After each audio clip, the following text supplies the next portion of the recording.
सो दोस्तों, एक और नया दिन और मैं बलजीत परमार हाजिर हूँ एक नई कहानी, एक नया किस्सा लेकर।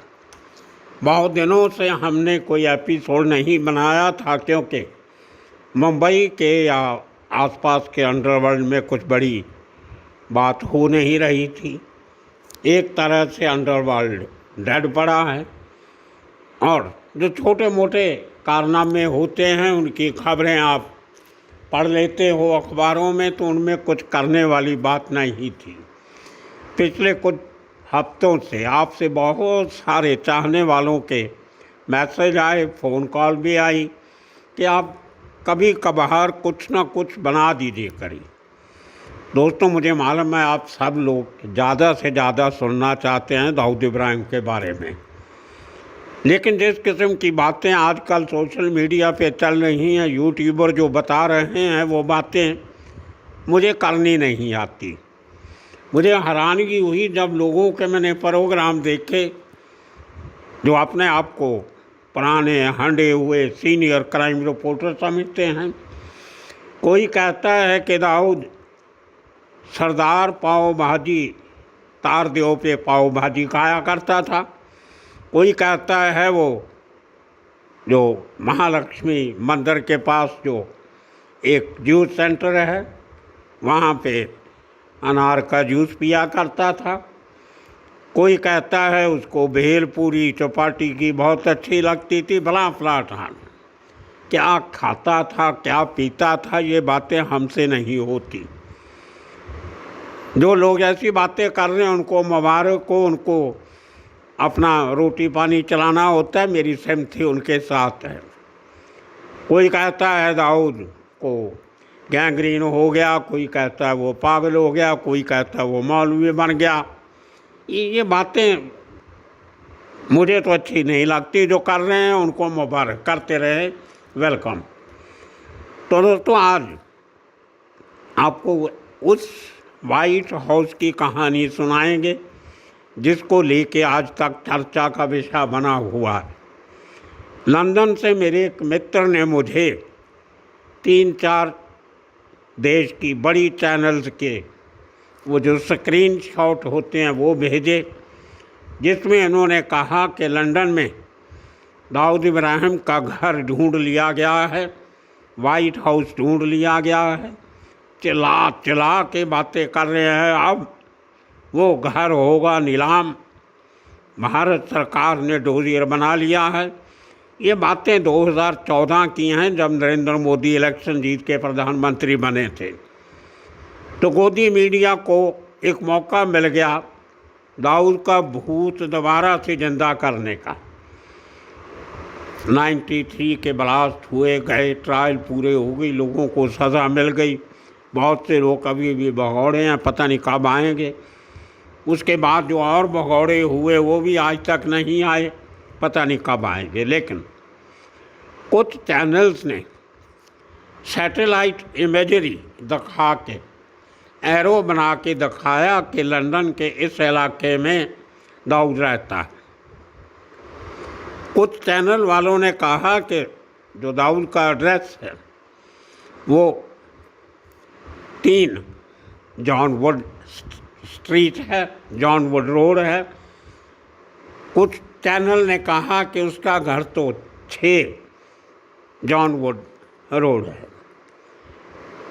जॉन वुड रोड का नाम तो दोनों ने बराबर ले लिया, लेकिन कंफ्यूज ये रहे कि दाऊद का घर जो था वाइट हाउस वो 6 नंबर था या 3 नंबर था।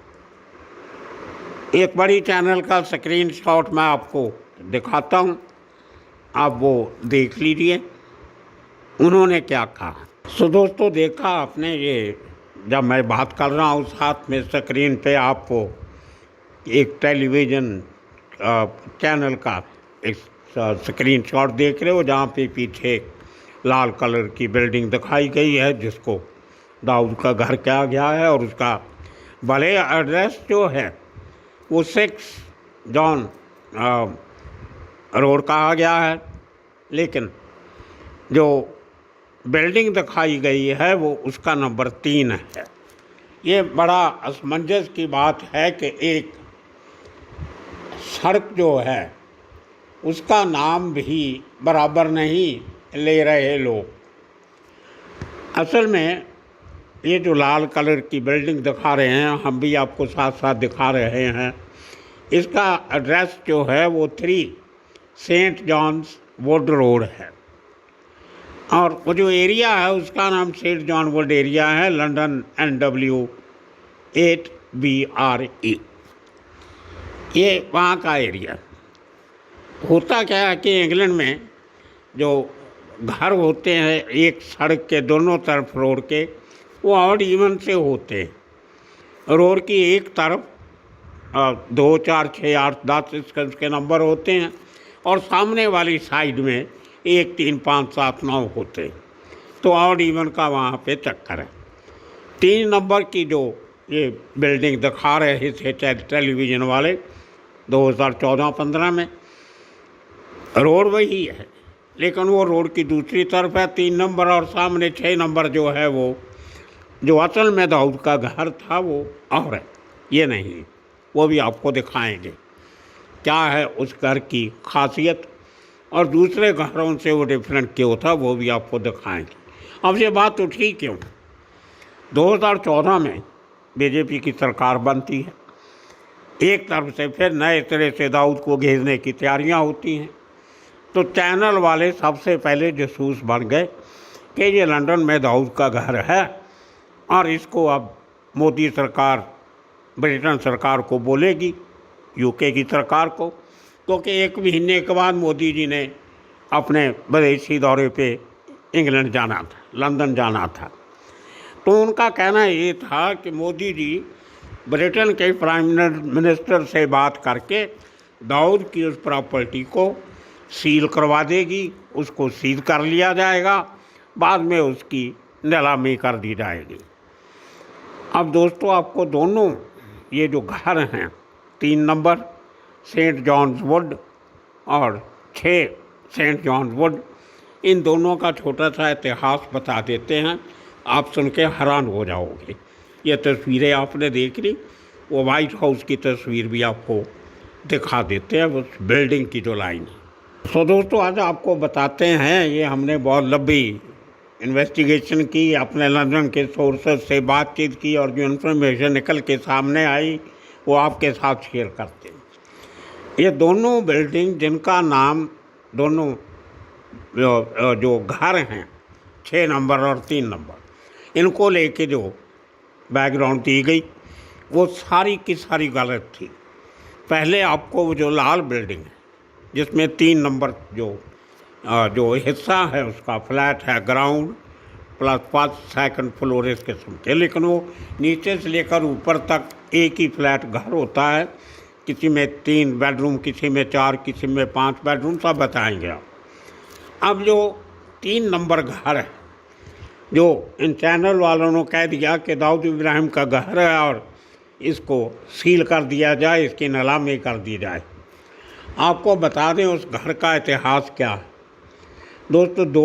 1976 से लेकर 2007 तक, मतलब 24 और 7 31 साल इस घर में 3 नंबर सेंट जॉन वुड स्ट्रीट जो है रोड है, उसके मालिक थे John Nicholas Diamond and Delia Mary Drummond, ये मियाँ बीवी। ये 1976 से लेकर 1976 से लेकर 2007 तक उस घर के मालिक थे। 2007 में वो घर बेच दिया जाता है और नए खरीदार आ जाते हैं, जॉनस एंटोनियस मारिया रामबाउट्स एंड पेइको रामबाउट्स। ये भी मियाँ बीवी हैं, कोई मिक्स रेस के मियाँ बीवी हैं। एक शायद इटालियन लगता है और दूसरी कोई वियतनामीज या उधर की लेडी उसकी वाइफ लगती है। इन्होंने ये घर 2007 में खरीदा और आज तक उसी घर में रह रहे हैं। तो आप बताइए, जो घर में दाऊद इब्राहिम का नाम ही नहीं है, उसके नाम पे नहीं है, वो घर नीलाम कैसे हो जाएगा? ये एक गलत बयानी ये गोदी मीडिया की हमने तब से देखते आ रहे हैं, आज भी देख रहे हैं।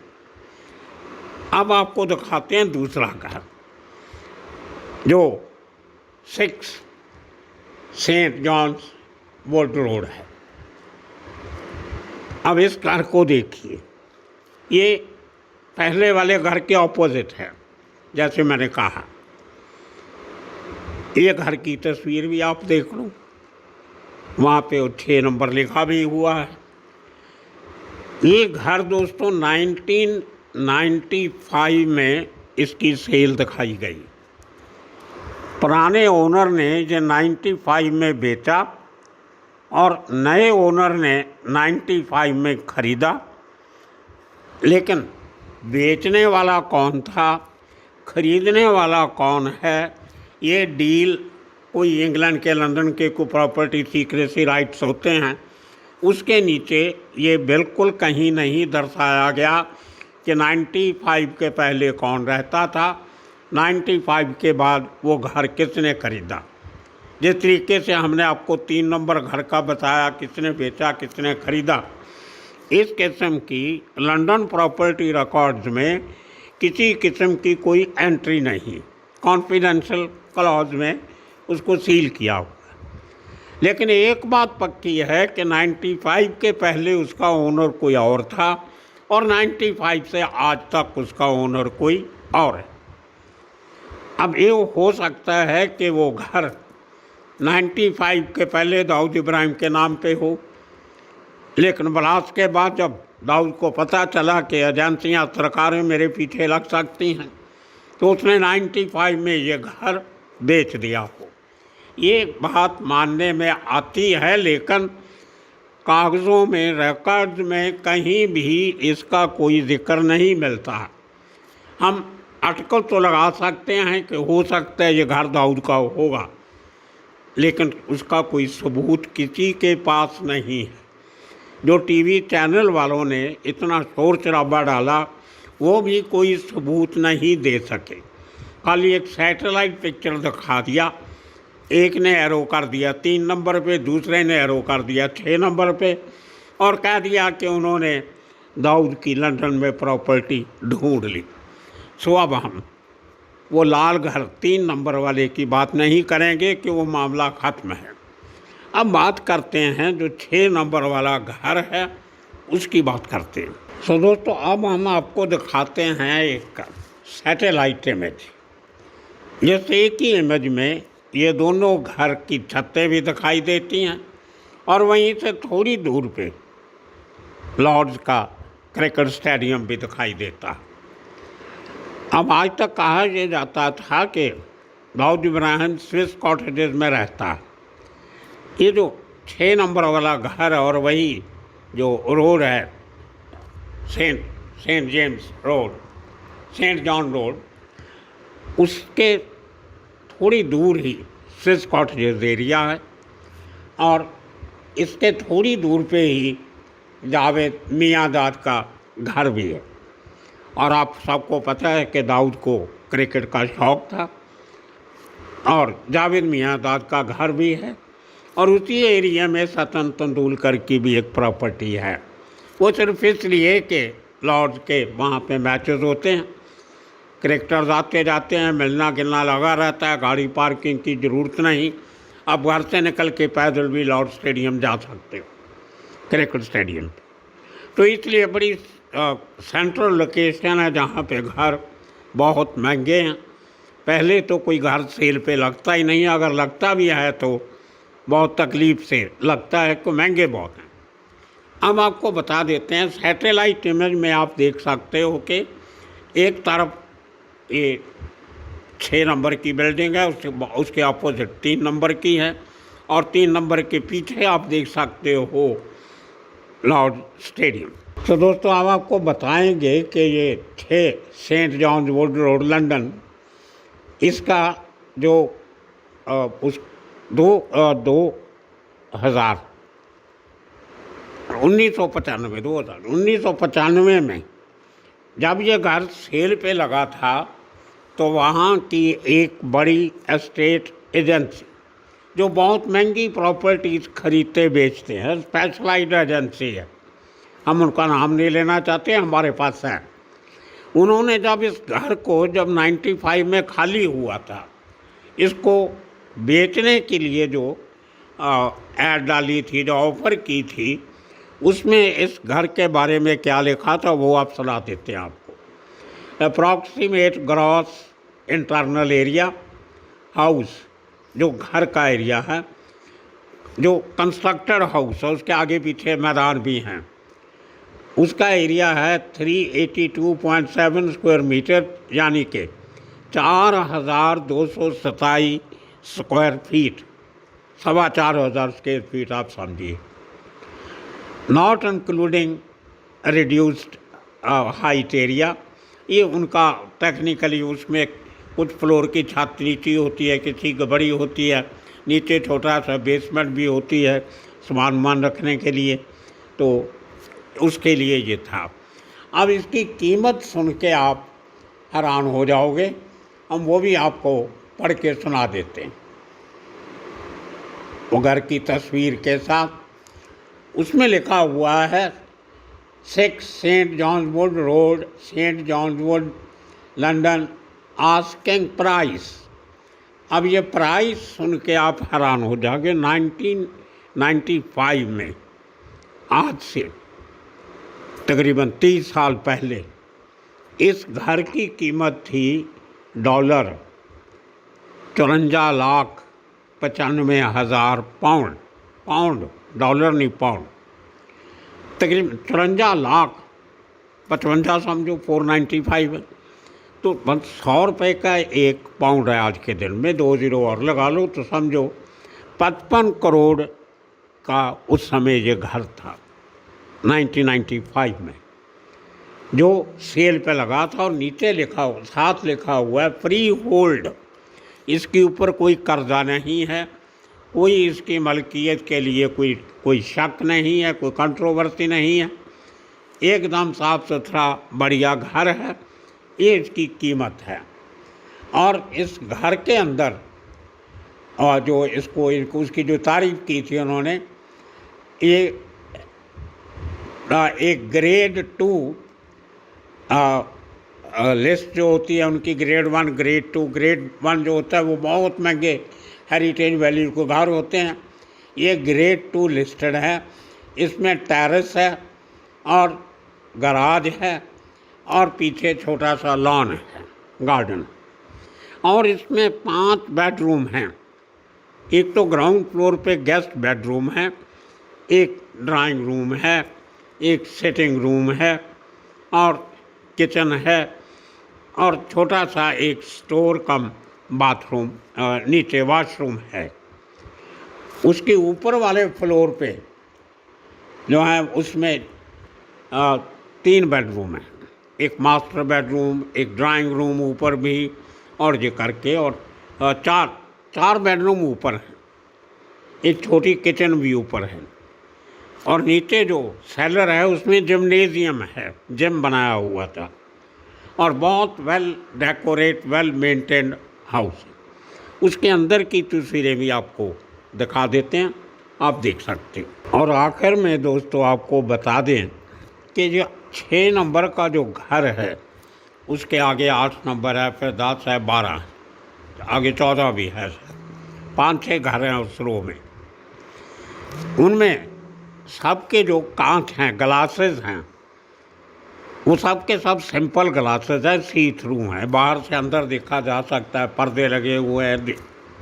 लेकिन ये 6 नंबर जो घर है इसके पूरे ग्लासेस ग्राउंड फ्लोर से लेके ऊपर तक सब के सब टेंटेड ग्लासेस हैं, ब्लू कलर है, किसी में कुछ, किसी में सीनरीज बनी हुई है, मतलब आप बाहर से अंदर नहीं देख सकते, अंदर से बाहर आप देख सकते हो। और ये तस्वीरें जो हैं ये 95 की। हो सकता है जिस आदमी ने आज वो घर खरीदा है 95 में, आज रह रहा है, उसने वो टेंटेड ग्लासेस चेंज करवा दिए हों। हो तो ये भी सकता है कि वो बुलेट प्रूफ ग्लासेस भी हो सकते थे, लेकिन किसी बात का खुलासा नहीं हो रहा। लगता है कि कुछ ग्लासेस उसमें जो हैं बुलेट प्रूफ हो सकते हैं। बुलेट प्रूफ ग्लास के ज़रूरत भी पड़ जाती है। दाऊद इब्राहिम जैसा आदमी अगर उस घर में रहता होगा तो उनको कैमोफ्लेज करने के लिए वो टेंटेड ग्लासेस भी मिल जाते हैं जो बुलेट प्रूफ होते हैं, क्योंकि बाकी पूरी रो में किसी घर में भी टेंटेड ग्लासेस नहीं है। आपको वो भी दिखा देते हैं। सो दोस्तों, ये पूरी कहानी जो बनाई गई कि ये घर नीलाम हो जाएंगे, पकड़े जाएंगे, जो क्रिमिनल होता है ना वो आम लोगों से 4 कदम आगे चलता है, उसका दिमाग बहुत तेज़ी से चलता है। दाऊद इब्राहिम को पता था कि मेरे ऊपर तकलीफ़ बढ़ सकती है। उसने जैसे ही माहौल गर्म हुआ उसने 95 में हो सकता है वो घर बेच दिया। और उसके बाद जो आया उसने ये बताना अच्छा नहीं समझा कि मेरे पहले इस घर में कौन रहता था। हो ये भी सकता है, जो मोस्ट प्रोबेबल है, कि ये घर दाऊद इब्राहिम के किसी जान पहचान वाले ने, ख़ास आदमी ने ख़रीदा, जो ना तो पहले मालिक की हिस्ट्री बताना चाहता है ना अपने बारे में कोई शनाख्त पब्लिक करनी चाहता है, जो अभी तक रिकॉर्ड पे किसी का नाम नहीं है, क्योंकि रिकॉर्ड इतना शो कर रहा है कि 95 के बाद इस घर की कोई सेल परचेज नहीं हुई। अगर होती तो वो रिकॉर्ड में आ जाती। सो देखते हैं आने वाले दिनों में इसी किस्म के किस्से कहानियाँ लेके फिर हाज़िर होंगे, और कभी कभी हफ्ते में 1-2 बार आपसे रब्ता रखेंगे। कोई ना कोई ऐसी इंटरेस्टिंग स्टोरी लेके आते रहेंगे। आपके साथ बातचीत भी होती रहेगी और आपका भी कायम रहेगा। तब तक के लिए आप सबका बहुत बहुत शुक्रिया, धन्यवाद।